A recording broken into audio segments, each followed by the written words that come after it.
Hello my Halloween fans, thank you so much for clicking on this video. My name is Chris. With Halloween Ends now having been released, marking it the end of the most latest Halloween timeline that we've gotten, I thought it was only appropriate to go back and look at all the previous 5 timelines that we've gotten in the Halloween franchise, and trying to determine which is the best, which is the worst, and that's exactly what I'm doing here for you guys, is I'm going to be giving you my ranking of the 5 different Halloween timelines. But I also want to hear from you Halloween fans. I busted out these Michael Myers masks so we can get all geeky about it. Let me know which is your favorite timeline out of the 5. The craziest thing about this, in like 5-10 years, a brand new timeline will start, and then we'll get 6 different Halloween timelines. That is insanity. No other horror icon, I think, has this many different timelines going on, and I think that's pretty awesome. Alright, but now just diving straight into the different timelines, I think it's best to list out which ones we have gotten, and a couple of ground rules that I think most Halloween fans should follow, but at the end of the day, it's still your opinion which one you love most. So basically, in no particular order other than the release of these timelines, we have the Anthology timeline, Halloween, and Halloween 3 Season of the Witch. Then we have what some refer to as the sequel timeline that focuses on Jamie Lloyd, and then leads us into the Cult of Thorn explanation for Michael. That's Halloween, Halloween 2, Halloween 4, The Return of Michael Myers, Halloween 5, The Revenge of Michael Myers, and then Halloween 6, The Curse of Michael Myers. Then we basically branched off to a different timeline with Halloween H2O that has Halloween, Halloween 2, Halloween H2O, and Halloween Resurrection, getting rebooted entirely in 2007 with Rob Zombie's Halloween and Rob Zombie's Halloween 2. Finally bringing us to the current timeline we have right now, the Blumhouse trilogy, which is Halloween, Halloween 2018, Halloween Kills, and Halloween Ends. Now, some of the basic rules I'm going to be following as I rank these timelines is 1, we have to see the timeline to the end. You can't cherry pick and choose which movies you want part of the timeline and what you don't want part of the timeline. I don't want to see nobody going, oh, I love the sequel timeline, but if we take Halloween 5 out, it's perfect. It's nope, you have to stick with what that timeline was given. You also can't take into account any deleted scenes or theories that producers and directors have mentioned, where like in Halloween H2O, there was supposedly going to be a scene that was going to connect all the previous Halloween sequels that involved Jamie Lloyd and the Cult of Thorn stuff, but that never got officially included into the movie, so no fan creating your own timeline, stick to what is given. But with that stuff out of the way now, let's go ahead and start ranking them here with the bottom of the list, number 5, Rob Zombie's Halloween timeline. As we're going through these different timelines, you're going to see there's different things about them that I really love, but there's other timelines I just love more. And I do have a lot of respect and love for Rob Zombie's Halloween. It is one of the most brutal, monstrous versions of Michael Myers we have ever gotten. When these movies were coming out and I was a kid, 12, 14 years old, these were my Halloween movies. I thought it could never get more raw than this. But I cannot tell you the sheer disappointment I felt watching Halloween 2. It's just a movie that does not resonate with me. I love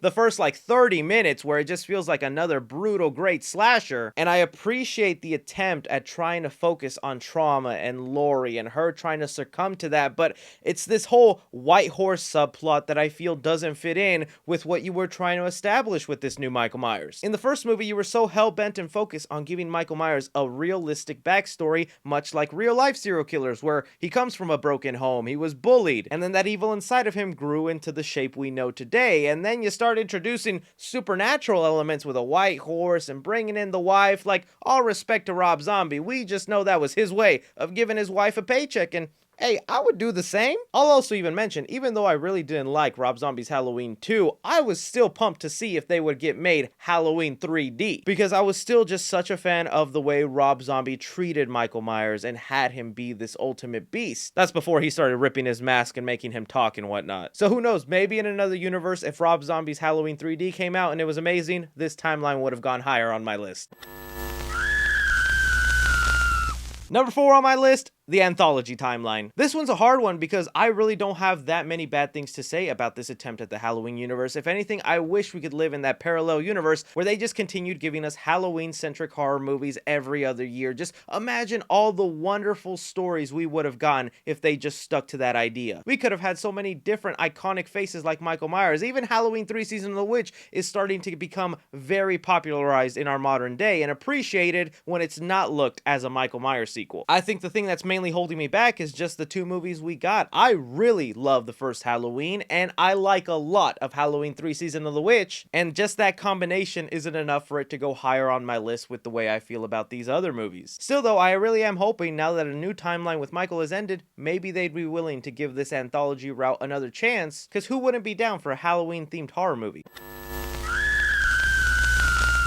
Number 3 of the Halloween timelines, I gotta tell you, these next two were impossibly hard to figure out which I wanted on top and which one I wanted on the bottom, but for now, I'm settling with number 3 as Halloween, the sequel timeline. There is so much nostalgia and wonderful things involved with these movies. For one, it's the timeline with the most sequels. So just bang per buck, you get so much more Michael Myers to love in here, giving you an opportunity to love more aspects of the shape. And some of the things I love about this timeline is how you could still make me care about a character that wasn't Laurie Strode. The introduction of Jamie Lloyd at first caught me off guard and I thought it was kind of weird, but Jamie quickly became a character I really liked, what thought was an interesting final girl, and just seeing Michael Myers go after a little girl, that was frightening in itself. I still think the family motivation subplot Michael had for the longest time works. I think it's scary and it's creepy and has its own little mystiques other than just being pure evil. But the obvious drawbacks this timeline has, and the reason I just had to put it below the next timeline, is for two specific reasons. One, as much as I love Halloween 4 and think that's almost like a blueprint movie for future Halloween films, I'm still not over them abandoning and retconning the storyline of Jamie Lloyd becoming evil. She clearly killed her mother for no reason other than the shape had died and evil moved on to her, but in the next movie, oh no, it was just a flesh wound on her foster mother, everything's good, she's just dealing with trauma, leading to one of the worst Halloween sequels we've gotten, Halloween 5. And I'm not even saying I wanted them to completely abandon Michael Myers. We saw what Halloween Ends does. There is a future where you can have two killers in a movie working hand in hand, apparently. But then it's that need to explore Michael's origin further. This whole Cult of Thorn explanation that was just haphazardly put together for Halloween 6, Curse of Michael Myers. Because if you don't know the behind the scenes story, the man in black in Halloween 5 never had an explanation until they finally made Halloween 6. They didn't know what they were going to do with that character. They didn't know why he was there. They just knew they could come up with something before the next movie,